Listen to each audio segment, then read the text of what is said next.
Hi, everyone. Welcome to the Do the Change podcast, where we're challenging and reimagining OEHS. And so this podcast focuses on highlighting upcoming leaders in their field and how they got to where they are today, with a special focus on the field of occupational health and environmental health sciences and also health equity.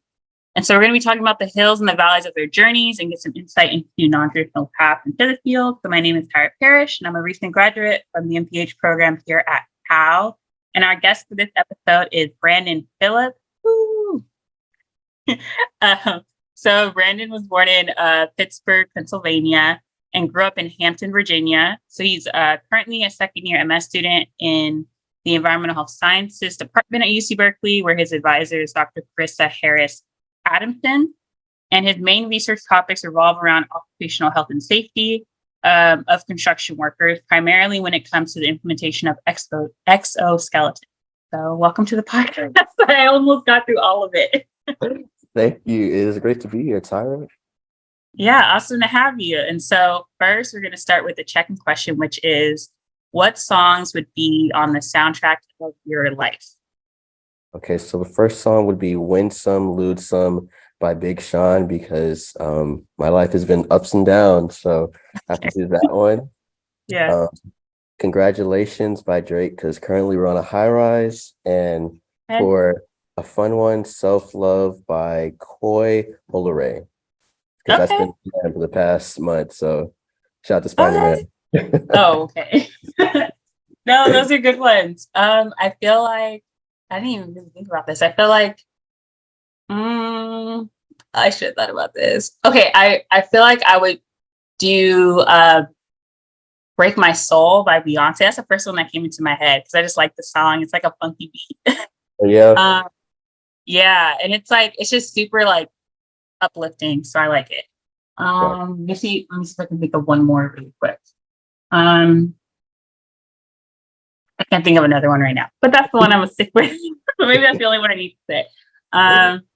Okay, so we're just gonna jump straight into the first question, which is one, walk us through your journey into the field of ergonomics, and also why Berkeley, and also if you can you define for the listeners what is ergonomics? Because I just recently, like within the last 2 years, learned what that was. If you can define it and then tell us how you got into it. Yes. So basically, ergonomics is trying to fit a job for the person so that they don't have a high chance of having an on the job injury. Okay, got you.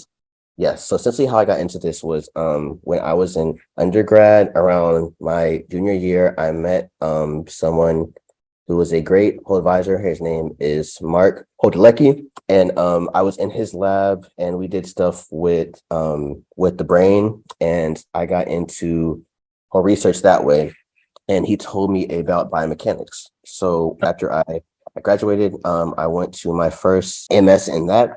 And when I was doing a job search, I saw that I could do this thing called ergonomics. So I was like, okay, what is that? And then I had an internship at Mayo I had an internship at the Mayo Whole Clinic, and touched briefly on ergo there. So I remember it was in November, and I emailed Dr. Harris at like 5 a.m. New York time. So it was 3 o'clock or like 2 o'clock Berkeley time, asking to like talk to her. And she emailed me when I woke up at 8 a.m. and me and her talked the like very next day. And I just actually point blank, I was like, based off my like quote unquote history and my interest, do you think, I should apply? And she was like, yeah, sure. I think, we have a spot for you here, so yeah, so that's how that started. And that's how I chose Berkeley. But honestly, Berkeley was a Hail Mary school. So when I was applying for schools, I always choose a school that I don't think I will actually get into. And I had it as Columbia, but I was like, you know what? I don't have one on the West Coast. So I emailed her, and like, that's how this happened. I mean, the Hail Mary, like, I was going to use a football term, but I don't watch football, but like it went through that little goalpost. But that's cool. So like, what about ergonomics like really like got you besides like the biomechanics like part? Yes. So with biomechanics, I enjoyed what I was doing, but the problem with it is biomechanics is basically after you got hurt, which when I was currently doing my MS at my old school, I got tired of seeing whole people hurt. So when I found out that ergo is, I want to stop that, I was like, okay, cool. So that's why I had to switch. And then Okay. I found out ergo is a subsection of EHS. So that's what brought me here. Okay. That makes a lot of sense. Cause I was like, what? Like, how do you, like, that's really cool. And like, even being at Cal and like learning about like ergonomics, I'm like, it's literally in everything. Like, it's just like how to not like help when people get like the thing that pops into my head is like folks who do braids and stuff, they get like carpal tunnel. And so like erg would be Yeah. like thinking about like maybe like developing a machine where they can kind of ice their hands or something like that Yeah. while they're doing their work and stuff like that. So that's really cool. And I also just want to follow up with, can you share some challenges or obstacles you faced, like switching into that field or trying to get into that field? So yes, biomechanics is more math heavy for me, which ergonomics is too, but EHS overall uh has been a rough road. Yeah. Biostats, I'm used Yeah. to calculus, all that stuff. Yeah. It's like the opposite field. And my first whole year here was harder because here 12 hours is the bare minimum. At my old school, 9 hours was. So like I had to make that switch with the with how much I could handle here. As Okay. far as personally to get here overall, research wise, I guess finding out what I like, because you can do your own thing while you're in grad school, but it's better if you have a topic you like, so it makes it easier. Yeah. How was the, I guess, because you mentioned like, because you came from the East Coast to the West Coast, how was just that outside of school? How was that transition from? So I grew up Yeah. in the East Coast. I went to Yeah. bachelor's in the South, and Oh, then okay. I did a master's in kind of the northern southern region, and then came here. Okay. So I've seen a whole bunch of cultures per se, but I like here the most because everyone's very relaxed, they're chill, and it's not, I mean, school is high stress, yes, but like overall the vibes are just more chill. So I enjoy it more. And I love the weather out here, honestly. Yeah, I feel like the only like section of the US you're missing is like the actual like mid like it's like The Montana. Midwest, Idaho, yeah, all that. Yeah, yeah. Just if you want to get like a PhD, just hit the Midwest. And Inside you there, yeah. yeah, then you've been to basically all that's All the areas.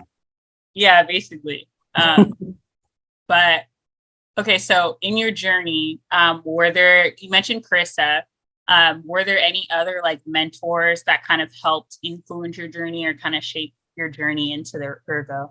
Yes, Mark Delecki. He Oh is yeah, a you mentioned. veteran, whole professor. He's the one who got me into research. I would not be Yeah. where I am today without him. He honestly has made me into the man I am right now, Oh, because he's like helped me from undergrad, masters to like even here. yeah. Um, and then David Young also at the same school. I had whole physics, one with him and two, and I actually got to see in both those classes. But he knew that I knew the material, but I just couldn't take a test, so he vouched for me in Yeah. application. But those two have been my like, they helped me out the most. So big whole shouts out to them, honestly. Yeah, and you know what? That's so real because I'm the same way where I I do not test very well, like at all. And it's frustrating because you're like, I know this stuff. I Like know the if I material. talk to Yep. you, yeah, Mm-hmm. yeah. Where it's like if it was an oral test where I'm just sitting with the professor, oh, I know everything. Exactly. But as soon as you're like pen to paper, I'm like, Like I what can't. happened? Yeah. Like no, it literally got to a point where like a professor had to tell me, he was like, you need to retake this class with a different professor because I can't test to however your brain like thinks, whatever. I feel that. And Yeah, and then it worked, but that's so real where it's like, and that's okay, I guess. See, for anyone else who's the same way, like it's It's okay. okay. Yeah, you have both me and Brandon are like, it's okay. You got I've been there. We've been we've there. been there. It's okay. You get past it, you move on. um okay, so I'm gonna switch to OEHS, like specific questions, since you're totally within that field. So like what are some key skills or qualities that you feel are necessary in order to kind of succeed in the field or kind of put yourself in a position to do well? And then are there any just specific areas of expertise or knowledge that you feel that folks who are trying to get into the field should kind of orient themselves kind of with? Yeah, I got you. I would say currently being creative because every problem that you find in this field, it's not gonna have the same answer. Like just being at my current job right now, like I will see the problem, know how to do it, but usually what happens with me personally is I'll have an ergonomic whole assessment and then I'm like, okay, this is easy, whatever, then I have to fix a problem. But usually what happens from what I've seen is it's not like school where I will tell you what to do and like you'll do it because you just know that it's the best option. Most people are like, I like it, but I don't want to do it. So can you choose some other route for me to do it? And I'm just like, well, here's the best option, but I can go through others that might not have the highest effect, but it might help you some. So I would say learning how to be creative because not each answer is a obvious one. Um, Critical thinking skills, but that also goes with how to find the like answer. Yeah. Those are the two main skills I would say. And question two, I didn't hear you. Sorry. Oh yeah, it was are there any like specific areas of like expertise or knowledge, I guess, like within your field? So if it's like, Um, yeah, go ahead. Sorry. as far as undergraduate, like bio major type thing. Yeah, I mean, if you feel like that's important, or if you feel like there were like areas or subjects that maybe you didn't think were important, and then in ergo you're like, oh shoot, like that was probably a lot more important than I thought it was. Um, Honestly, just taking ergo classes and actually having actual experience helped out the most Okay. because even with every class that I've had with Harris, her main concern is can you do this practically? Like we still have tests, but her focus is here's a tool. Can you use this? Do you know how to use it in unorthodox ways to get the job done?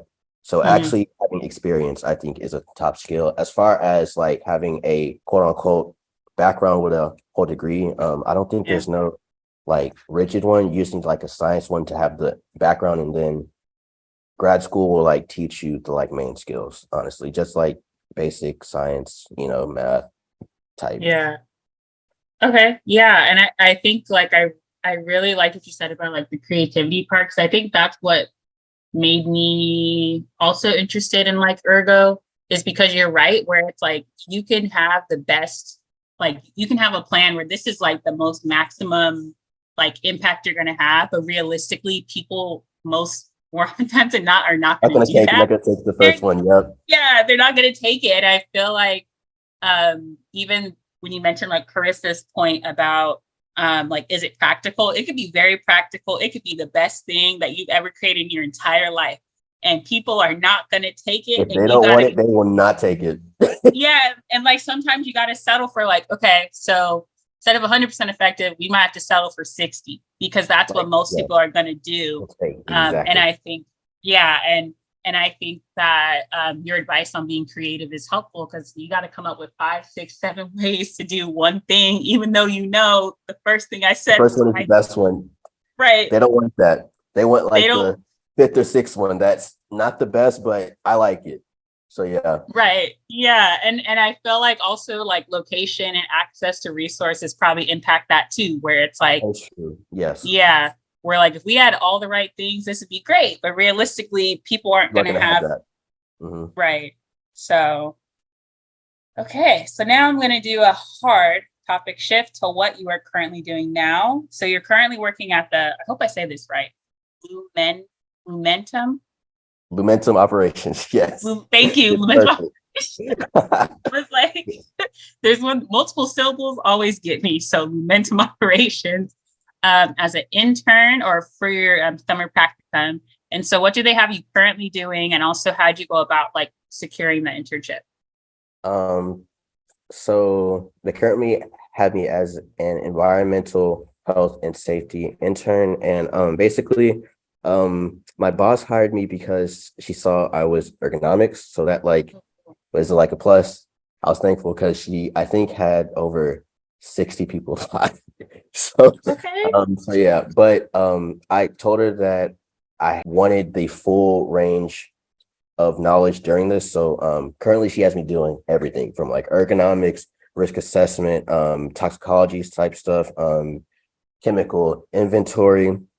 So like something that I just did actually is we had a ergonomic problem with a lab engineer with their back and came up with a solution. She's about my age, so we're like cool. We like talk about it. Saw her the next day, and I was like, "Hey, have you ordered the help you need that I help you out with?" And she was like, "I'm still thinking about it, but I appreciate it." So I was like, "Okay." I was like, "If you want me to like do it over again, to have a new whole solution, let me know." She was like, "Sure." So ergonomics, but overall, the internship has shown me a lot about EHS as a whole, and that has been fun because I've been able to go in those labs also. Oh, cool. So it's just been like a wide spectrum of EHS. So it's been great. As far as getting the internship, it's in the like tech realm. So honestly, I'm gonna be real with you. I heard about it, I think on Twitter. And yes, Hey, this is my that's second cool. internship that I found off of social media. So I'm a heavy believer in searching for internships on Twitter, Instagram, because I've gotten to like this. But I found out about it. I like saw it on there, and then I applied in October. I didn't hear back to get past round one until like January. So it was a while. Then I had about 3 rounds. I had one with the main person in charge, who's my boss, met the team, met my boss again, and then I got the offer in February. So as far as advice with like that, I would say applying early is the best thing to do because again, I thought my application was in the trash after a while because I applied so early. I didn't hear anything. Yeah. But yeah, I applied in October and it worked out around early March, February. It was because I was talking to Aldo about it around that time actually. So yeah. Yeah. Okay, It's been cool. great. I have never heard of someone finding internship on Twitter. That is a first for me. Yes. So background with that story, I got my internship at the Mayo Whole Clinic off of Twitter in 2021. And how it worked out was I just searched biomechanics internships and it popped up. And my old boss at the time had an account. And I also come to find out that there was a problem with the main website. So had you not seen the tweet, you would not know to like email her to like tell her that, I had an application. So use social media. That is what I could say. What I mean, like I am stunned. Like, well, because like people always say like LinkedIn, and that's like the quote unquote LinkedIn, and what's the other one? This job recruiter one. Glassdoor, Yeah, Indeed. indeed. Yeah. And so I've never thought about like Twitter. I've heard certain stories on like Instagram, but that is great. Like So that's where I it's don't even at. know what this. Yeah, I'm so shocked by this Twitter. Um, that's really crazy.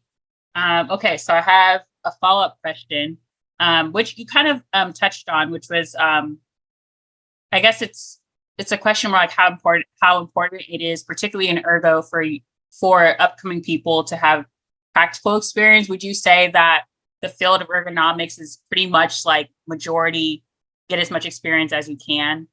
like before Um, jumping into the field, or do you feel like it's like a mix of what you said of I experience and skill? feel like okay, so I'm a big person who believes as long as you can convince someone, do whatever job you can do, because I'm a Yeah. big person on I'll finesse. I will find some way to finesse, like tell you. So Okay. with ergo personally, I think it's a mixture of there's entry spots, but also I've been seeing a whole bunch of they want a whole person who has at least a year of experience, 2 years. So I would say it's more practical, but you can get that experience through research in a Okay. lab, internship, as long as you can justify you being able to like do it, use whatever you can do, Okay. honestly. Okay. I received that. Hi, guys. This is Tyra Parrish, your host for this episode, and we have reached the end of part one of this conversation with this amazing speaker. Don't click out yet because part two to this conversation has already been posted. So go ahead and click over to the next page, and don't forget to subscribe to our YouTube channel and Spotify page.